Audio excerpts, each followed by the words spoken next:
नमस्कार, मी doctor Namrata Kabra, centre for sight, मुंबईहून. आज आपणा सर्वांसोबत मी एका खूप महत्त्वाच्या विषयावर बोलणार आहे. तो म्हणजे डोळ्यांचा कोरडेपणा किंवा ड्राय आईज ज्याला आपण म्हणतो. जगभरात डोळ्यांचा कोरडेपणा किंवा ड्रायनेस ऑफ आईज हे प्रचंड प्रमाणात वाढतंय, कारण सगळ्यांचा स्क्रीन टाईम वाढलेला आहे.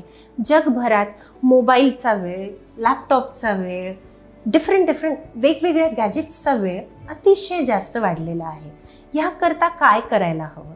नॉर्मली जेव्हा आम्ही संवाद करतोय त्यावेळी साधारणपणे एका मिनिटात 10 ते 15 वेळा कुठलाही नॉर्मल व्यक्ती हा डोळ्यांची उघडझाप करेल. पण जेव्हा आपण मोबाईलवर असतो किंवा लॅपटॉपवर असतो त्यावेळी मात्र हा रेट अगदी अवघा 5 वेळा एका मिनिटात एवढा कमी होतो. त्यामुळे डोळ्यात जे पाणी असते त्याचे बाष्पीभवन वाढते, त्याचं इव्हॅपरेशन वाढतं. शिवाय जेव्हा जेव्हा आपण डोळ्यांची उघडझाप करतो तेव्हा डोळ्यातलं पाणी इक्वली सगळ्या सरफेसवर स्प्रेड होतं, त्यामुळे ड्रायनेस नाही होत.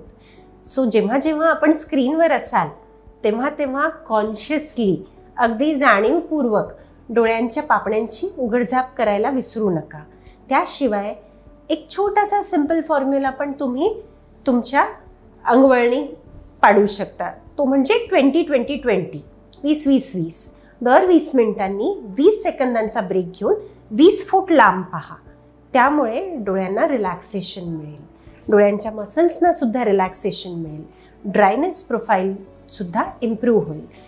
ह्याशिवाय व्यवस्थित पाणी प्या. पाण्याचं प्रमाण, तुमच्या पाणी पिण्याचं प्रमाण योग्य असलं पाहिजे. ह्याशिवाय डोळ्यांमध्ये तुम्ही लुब्रिकंट ड्रॉप्स टाकू शकता. याशिवाय डोळ्यात कोरडेपणा होण्याचे दुसरे कारणं सुद्धा असू शकतात, जसे आर्थरायटिस किंवा रुमॅटॉइड आर्थरायटिस. संधिवात असणाऱ्या पेशंट्समध्ये बऱ्याच वेळा ज्या ग्रंथी अश्रू तयार करतात त्यांच्यावर सुद्धा घातक परिणाम होतात आणि अश्रूंचं तयार होणं आणि त्यांचं प्रमाणच कमी होतं. त्यामुळेही कोरडेपणा येऊ शकतो, जो कधी कधी अतिशय भयंकर असू शकतो. अशा सगळ्या वेळी योग्य कन्सल्टेशन आणि कारणमीमांसा, इटिओलॉजी ज्याला आपण म्हणतो की कारण शोधणं खूप महत्त्वाचं आहे. त्याशिवाय ट्रीटमेंट योग्य दिशेला जाऊ शकत नाही.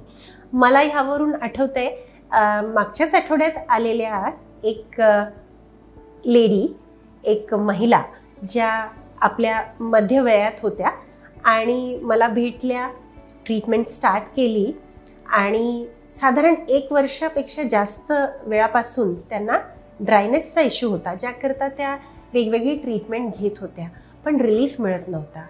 आम्ही जेव्हा डीप डाऊन जाऊन चौकशी केली तेव्हा लक्षात आलं की त्यांना आर्थरायटिसचाही प्रॉब्लेम आहे, ज्याला आपण म्हणतो की शोग्रेन्स डिसीज आहे. त्याकरता आम्ही रुमॅटॉलॉजिस्ट कन्सल्टेशन घेतलं, ट्रीटमेंट स्टार्ट केली आणि त्यांना इतका आराम पडला की अगदी अपॉइंटमेंट पुढची असतानाही त्यामध्ये येऊन आम्हाला फक्त थँक्यू म्हणायला आल्या. So right consultation, right treatment आणि जेव्हा आपण कारण योग्य शोधून काढतो तेव्हा पुढची सगळी ट्रीटमेंट आणि रिलीफ हा स्वाभाविकपणे फॉलो करतो.